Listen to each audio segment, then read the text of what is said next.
వీడు బైబిల్లో ఎక్కువైపోయింది తీసేస్తున్నాడు ఒకడు, బైబిల్లో తక్కువైపోయిన కలిపేస్తున్నాడు మరొకడు. కలిపేయటం తీసేయటం, అబ్బాబ్బాబ్బాబ్బా. వీడు దేవుడుల్ని ప్రకటన గ్రంథం రాసిన తర్వాత వీళ్ళని ఆడిటర్స్ గా పెట్టాడా? బాబు ఏమైనా ఉంటే తీసేయండి, ఏమైనా ఉంటే కలిపేయండి అని. వీళ్ళు ఏమైనా మాస్టర్లా, వీళ్ళు ఏమైనా ప్రొఫెసర్లా? ఎవరికైనా ఇచ్చాడు ఆ బాధ్యత? ఎవరికి ఇవ్వలేదు. వీళ్ళే బాధ్యతలు తీసేసుకొని తీసేయటం కలిపేయటం, తీసేయటం కలిపేయటం, తీసేయటం కలిపేయటం. నీ ఇష్టమే. నీ ఇష్టం అనుకున్నాడు గోంగూర కోడి మాంసంలోనూ వెంకాయల్లోనూ వేసేయడానికి. ఇది నీ ఇష్టం కనుక గోంగూర నీ ఇష్టం వచ్చిన దాంట్లో వేసుకుంటావు. నువ్వు కలపడానికి ఎవరు, తీయడానికి ఎవరు? అసలు నువ్వు హూ ఆర్ యూ?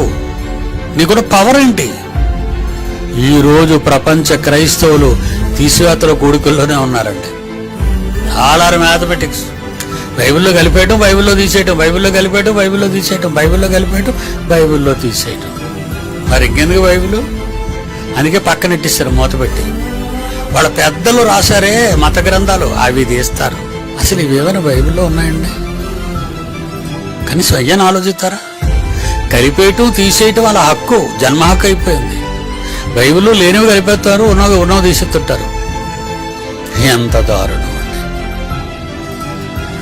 క్లోజింగ్ లో ఎలాంటి మాటలు చెప్తున్నాడు ప్రకటన గ్రంథంలో చూశారు కదా. ఎవడైనా నీ ప్రవచన గ్రంథబంధన్న 19 వచ్చును వాక్యంలో ఏదైనా తీసివేసిన ఇట్లా దేవుడు ఈ గ్రంథంలో రాయబడిన జీవవృక్షములోను పరిశుద్ధ పట్టణములోను వారికి పాలు లేకుండా చేయను. నువ్విక రావు రా పరలోకానికి కా అన్నాడు. అంతే, నువ్విక పరలోకానికి రావు. నీకు జీవవృక్షం నీకెందుకు? నీ ముఖానికి జీవవృక్ష ఫలాలు, జలాలు నీకు భూమి మీద ఇచ్చినప్పుడు 66 పుస్తకాలతో అందులోనే కలిపెట్లు తీసివేతలు చేసినప్పుడు ఇక్కడ మళ్ళీ నీకెందుకు జీవవృక్షాలు, జలాలు?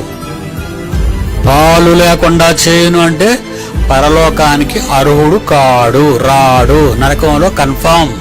పరలోకానికి అర్హుడు కాడు, రాడు. నరకంలో కన్ఫామ్.